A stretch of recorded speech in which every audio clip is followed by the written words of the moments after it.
தமிழக காவல்துறை சட்டம் ஒழுங்கு டிஜிபியை மாற்றம் செய்து தேர்தல் ஆணையம் உத்தரவு பிறப்பித்தது. அதன்படி தமிழக காவல்துறை சட்டம் ஒழுங்கு டிஜிபியாக சந்தீப் ராய் ரத்தோர் பதவியேற்றுக் கொண்டார். தொடர்ந்து மதுரை காவல்துறை ஆணையராக கமிஷனராக அபிஷேக் தீக்ஷித் இன்று பதவியேற்றுக் கொண்டார். கோவை மேற்கு மண்டல ஐஜி மற்றும் தாம்பரம் காவல்துறை ஆணையர் இருவரும் விரைவில் பதவியேற்க உள்ளனர் என்று தெரிவிக்கப்பட்டுள்ளது. இது தொடர்பாக நமது செய்தியாளர் முருகன் தரும் கூடுதல் தகவலை தற்போது காணலாம். பொதுத் தேர்தல் வரும் சூழலில் ஏற்கனவே பல IPS அதிகாரிகள் IAS அதிகாரிகள் மாற்றப்பட்ட சூழலில் தமிழக காவல்துறை இயக்குனர் அதாவது சட்டம் ஒழுங்கு DGP மாற்றப்படவில்லை என்ற ஒரு மிகப்பெரிய குற்றச்சாட்டை எதிர்க்கட்சியினரும் அதே சமயத்தில் பொதுமக்களும் வச்சுருந்தாங்க.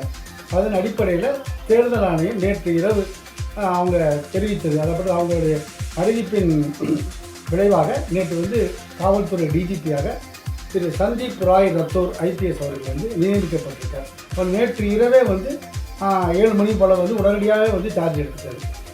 அதாவது பதவி வழங்கப்பட்டு ஒரு மணி நேரத்திலேயே அவர் உடனடியாக சார்ஜ் எடுத்து DGP சட்டம் ஒழுங்காக பதவி எடுத்துட்டாங்க.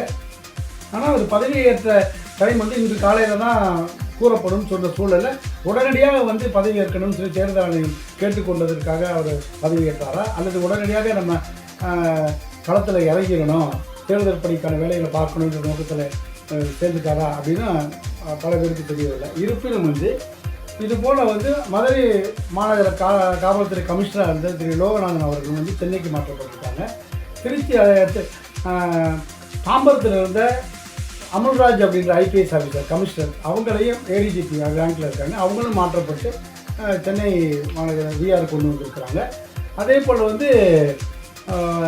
பல்வேறு இடங்கள்லேருந்து காவல்துறை அதிகாரிகள் மாற்றப்பட்டு இப்போ தேர்தல் ஆணையம் உத்தரவிட்டிருக்கிறாங்க. இதன் அர்த்தம் என்னன்னு சொன்னால், இந்த நடைபெற இருக்கின்ற இந்த தேர்தல் அமைதியான முறையில் நடைபெறணும் அப்படின்ற ஒரு உள்நோக்கத்துடனும் எந்தவித அசம்பாவித சம்பவம் நடைபெறாதவனும் இருக்கணும் அப்படின்றதுக்காக இந்த தேர்தல் ஆணையம் அதிரடி நடவடிக்கை எடுத்திருக்காங்க. இருப்பினும் ஒரு சில அதிகாரிகள் இன்னும் அதே இடங்களில் இருக்கிறாங்க அப்படின்ற ஒரு சில குற்றச்சாட்டுகளையும் காவல்துறை வட்டாரமே சொல்கிறாங்க. தேர்தல் விதிமுறைகள் வருவதற்கு முன்பு பணிபுரிந்தவர்களே தேர்தல் விதிமுறைகள் வந்த பின்பும் ஒரு சில இடங்களில் வேலை பார்க்குறாங்க, அந்த அதிகாரிகள்லாம் நான் மாற்றப்படவில்லை அப்படின்ற ஒரு குற்றச்சாட்டும் இருக்கிறது. வின் செய்திகளுக்காக ஜி முருகன்.